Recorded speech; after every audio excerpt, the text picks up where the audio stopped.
सतगुरु जोगी पीर धाम से समझेंगे कि गोरखनाथ जी ने बाबा पौना हरि जी को जानते हुए भी कि ये शिव के अवतार हैं, अवतारी हैं, तब भी जानबूझ के उनसे झड़प की और उनके कानों में मुंदरे डालने की कोशिश की, उनको चेला बनाने की कोशिश की।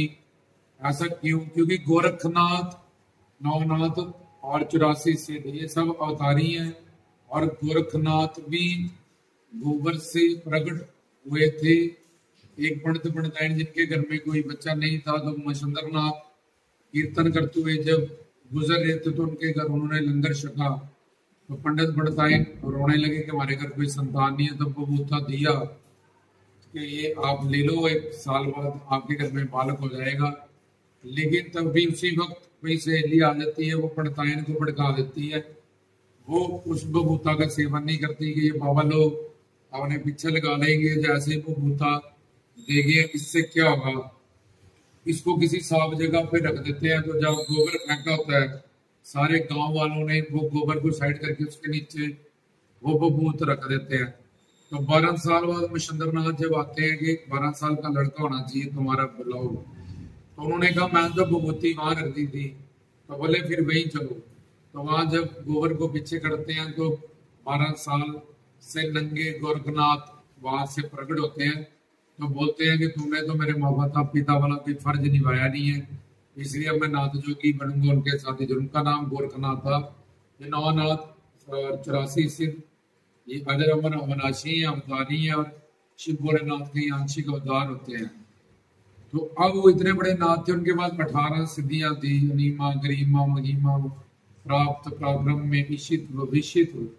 शिव शंकर के हम देखते हैं पीछे तस्वीर में कि बाबा जी ने पहले उनके अहंकार को तोड़ा और उसके बाद उन्हीं से आशीर्वाद भी पाया, क्योंकि वो जानते थे इनमें शिव की जोत है। तो उनकी कोई उनसे लड़ाई नहीं थी, उनकी तो अहंकार से लड़ाई थी कि वो जो जबरन किसी को अपना चेला बनाना चाहते थे, उनके कानों में मुद्रा डालने चाहते थे।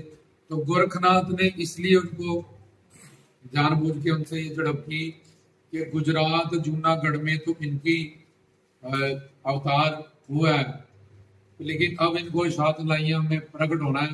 गुरु दत्तात्रेय नाथ जी के कहने पे अपने पूर्ण गुरु के माता रत्नों के पास 12 घड़ियां का जो उन्होंने वचन भी दिया था उसको निभाने के थे। तो ये इनकी अवतार भूमि है गुजरात जूनागढ़, और ये इनकी प्राकृत भूमि है जहाँ पे इनको अब प्रकट होना है, ताकि कलयुग में इनका अवतार जो हुआ है बाबा जी सब भक्ति शक्तियों के बारे में जाने।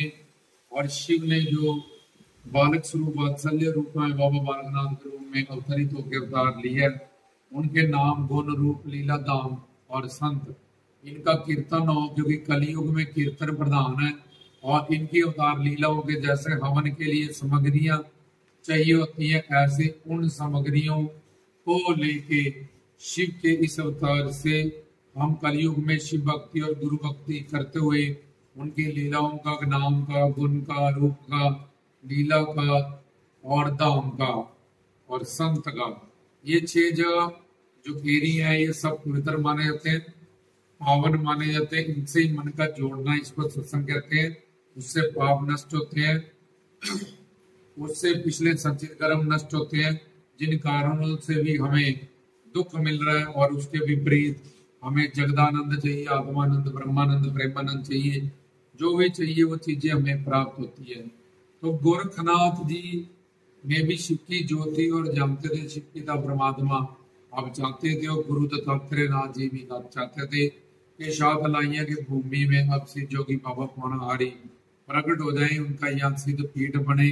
और कलयुग के जीव जो इतने भटके पड़े, जिनके पास उम्र कम है, यादाश्त कम है, और उम्र कम है, यादाश्त कम है, विवेक कम है, वो बड़ी आसानी से कलयुग में कीर्तन प्रधान बाबा जी के नाम गुण रूप लीला धाम का, उनके कौतक, उनके चमत्कार, उनकी लीलाएं देख के उसका कीर्तन का जो सामग्री इकट्ठी करें और अपना कल्याण करें। उसके बाद गोरखनाथ जी ने जब उन्होंने 100 चेलों को दूध भी पिला दिया, कानों से मुद्रें भी निकल गई, तो पता चल चुका था कि बाबा जी के पास शक्ति है, कोई अवतारी है, वो कोई नॉर्मल बालक नहीं है तो वह एक के बाद एक अहंकार गोरखनाथ करते ही जा रहे थे, तो उनको गोरखनाथ के उस अहंकार को तोड़ना था कि कोई भी ये ना सोचे कि ज्ञान सिर्फ भगवे चोले और जटाओं में होता है। जब किसी उम्र में होता है ज्ञानवान, कोई बच्चा भी हो सकता है, कोई जवान भी हो सकता है। गुरु पर्सनैलिटी, भक्ति, शक्ति, ये सब अंदर का एक रूहानी मैटर होता है। तो गुरु एक पर्सनैलिटी का नाम होता है, जोगी नाथ, जिसका पास युक्ति और जिसका मन न था हुआ है शिव पिता परमात्मा और अपने गुरु ज्ञान के साथ, उसको जोगी कहते हैं।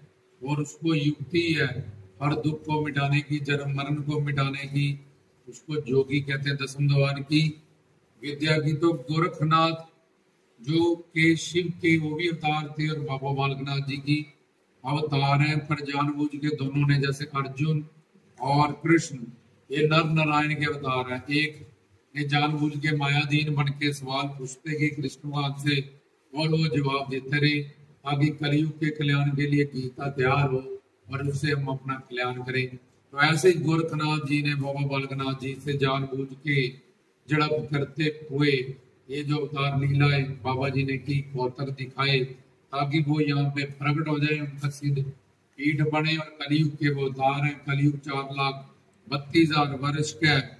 और जैसे जैसे बाबा जी को जानते जाएंगे लोग, उनसे जुड़ते जाएंगे, वो समर्थ हैं, सिद्ध पुरुष है, वैसे वैसे ही कलयुग में उनका कीर्तन करके वो अपना पापों को तन मन धन से सेवा करके वो धो सकते हैं। और जो भी उनको चाहिए, धर्म अर्थ काम मोक्ष चारों फलदायक उनकी भक्ति है, और वो प्राप्त कर सकते हैं। चाहे उनको निर्गुण निराकार निर्विशेष शिव के जो स्वरूप में मानो, चाहे उनको साकार रूप बाबा बालकनाथ के रूप में मानो, चाहे शिव शंकर के रूप में मानो, तो सब ये शिव के ही रूप है। तो कलयुग में शिव ने कल्याण किया इस रूप में अवतार लेके।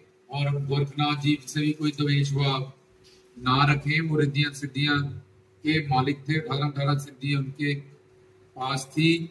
बहुत योगी नाटकों के मत उन्होंने बनाए हैं, चलाए हैं। योग साधना उन्होंने शुरू की है, लोग सिखाई है योगी नाथों को।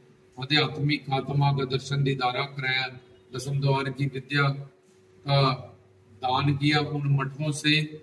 इसलिए उनसे भी कोई दुर्भावना ना करें। ये सब अवतारी पुरुष आपस में लीला करते हैं जीव कल्याण के लिए, ताकि हमें कीर्तन की सामग्री मिल जाए और हमारा कल्याण हो। जय बाबा जी।